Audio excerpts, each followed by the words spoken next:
From The Selfish Path to Romance, download Chapter 1 for free at drkenner.com. It's just that it's bugging me, this cool thing. But I mean, what is it? How do you get it? Who doesn't have it? And who decides who doesn't have it? What is the essence of cool? Not sure. But you need a thing. One thing nobody else has. What do I have? An exciting new obsession. I know I'm right about this. I'm on the track. Just need to find my thing. And I remember being in 7th grade, and I was definitely not cool. I had bangs that were in my eyes, and my hair was a mess, and my clothes were real dowdy. I didn't have it put together. I didn't know what cool was or how to connect with people. By 8th grade, I looked adorable. I had grown a little bit. When you go through that awkward period, things grow at different rates and whatever. And at that point, I felt more at ease in my own body and more comfortable with myself. But I still was making an error, the same error that Xander was making here in the TV show Buffy, in that thinking that you have to be cool.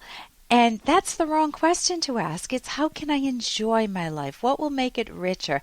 Not how can I impress people? How can I intimidate people? Because that's what how can I be cool means. But if you're focused on how to make my life interesting, if that's the question guiding you, you're much more likely to be successful because you can never be cool.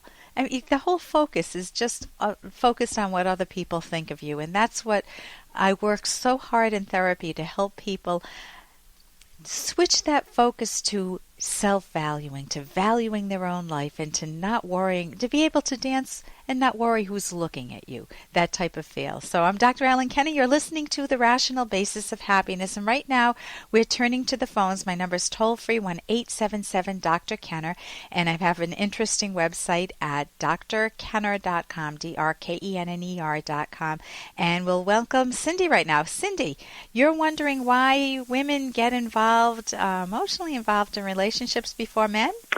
So much more quickly, it seems like, Doctor. I've been seeing a guy for about a month, and it's progressed along very nicely, and it seems like now after a month, I'm just way more into this relationship, I guess, emotionally than he is. He can be very standoffish, basically not call, and I hate to be the one to call him, you know what I mean? So you feel like you're the pursuer in the relationship, and he's the distancer. He's cool. He's backing off. And it's funny because I had been that way. It's been equally that way up until last night when the relationship went to the next level. Okay, so you made love? Yes, we did. Okay, so at that point, the meaning of making love for you means what?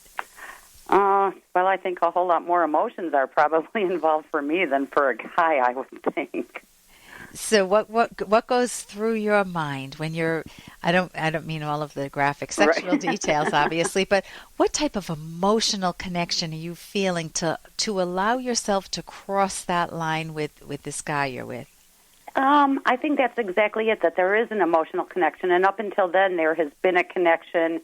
As far as getting along, communication, and that's what took it to the next level. And so now, by taking that next step, I'm almost ready, I don't want to say for a commitment, but for more of a commitment, if you will, emotionally almost. So you would like where you're at right now, the meaning for crossing the border and moving into sexual intimacy for you means I like you a whole lot.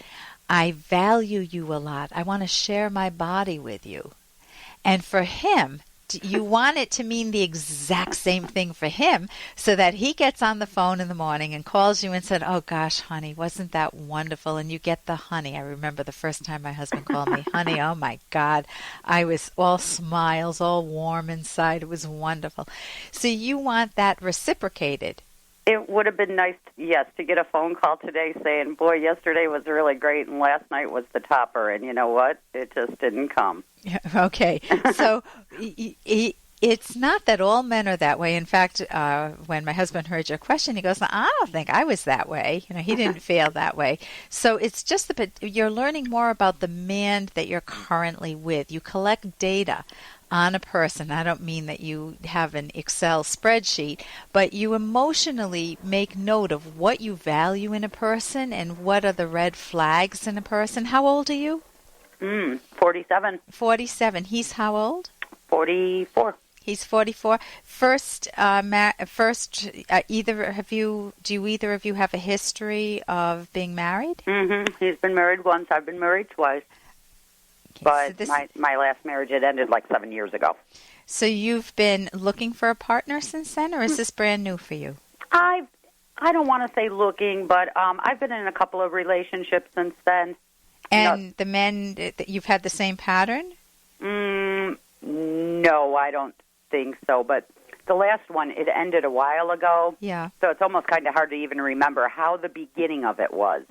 But you would like a romantic partnership, and this guy, up until last night, was getting grades of B or A. Yes, he in was. Your book. And as of last night, he flunked a test. Well, no, last night he passed. Oh, last night he passed. But okay, that's nice to know. So, and he seemed to have all smiles too. Yes. Okay, sometimes men don't, and I don't mean just men, but it could be the case that he does not know how to share emotional intimacy with you. That's definitely a skill. You need skills to show how you value one another. Mm-hmm. And people have different needs. You may need to meet. I would have wanted the same thing. I would have wanted, Cindy, for the person I was with to have called me and said, "Oh God, wasn't that great? Mm-hmm. Yeah, I can't wait to see you. I'm going to do it again." Mm-hmm. And that electric, that charge, that tingly feeling that you can carry with you, and you forget the rest of the world just kind of fades away, and exactly. you're in love, and you want more of that. Well, number one, you want to make sure he communicates. Does he communicate openly? Pretty much. I mean, all of this last night kind of happened. I mean, I don't think I certainly wasn't expecting it the way it led up. But yeah, I mean, the way we haven't communicated really about our relationship. I mean, it's been more casual. We see each other 3 times a week. And this is the first time. Did you initiate the sex, or did he? He did. He did. Okay, that's nice. And see, here's another difficulty that for him, he seemed to enjoy it. Men can get aroused much more easily. We know that by now. Although at the age of 47, they may need a little pill. Or 44, you're 47. They need that more and more. But when he's making love to you, I have no idea what. It seemed like it went very well last night. I don't know how he processed it in the morning. I know the first time I made love, I don't know why I'm sharing this on the air, but this may be too much information. But I remember the guy the next morning said to me that he felt so guilty. He felt awful. And you know how that made me feel? Oh, that's funny. Yeah, pretty small, probably. I felt really small. I was so elated. I was ready to marry him. We'd been dating for a while, and I was like waiting. This was so wonderful.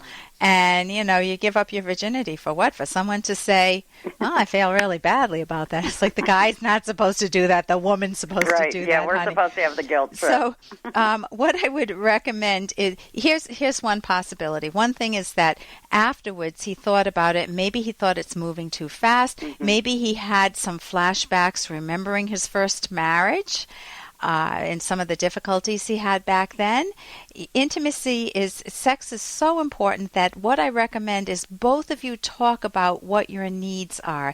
If you lay a guilt trip on him, it will undermine the relationship. If you say, "Why didn't you call me?" And I know you didn't say you were going to do that. But if you said to him, if you call him and guide him a little, "It was so good last night. Tell me your thoughts. How was it for you?" Just trying to get some feedback of what it felt like for him. Mm-hmm. And then you say, were there any negatives? Was there a downside for you? Give him an opportunity to talk, and he may say no initially and then say, "Well, tell me if there are any." Get him out in the open. You're encouraging both of you to be able to talk about sex. So I would definitely try to help him open up about that, because you don't want to have a big question mark in your mind. Is he the right guy, or what did I do last night?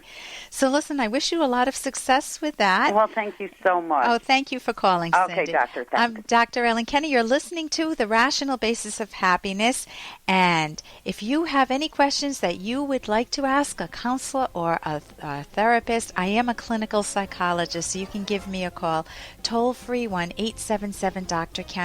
And you can visit my website, drkenner.com. That's drkenner.com. I have articles, I have books I recommend on it. It's a lot of fun.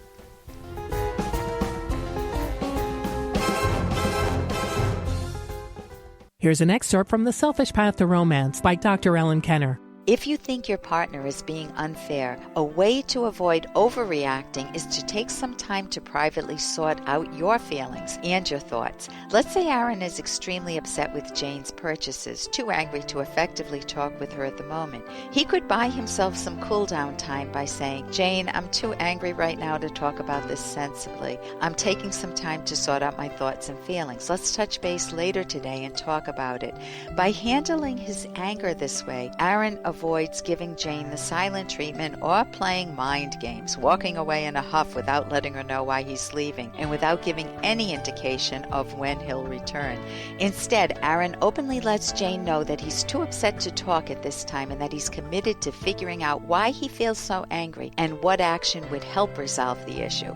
You can download Chapter 1 for free at drkenner.com, and you can buy the book at amazon.com.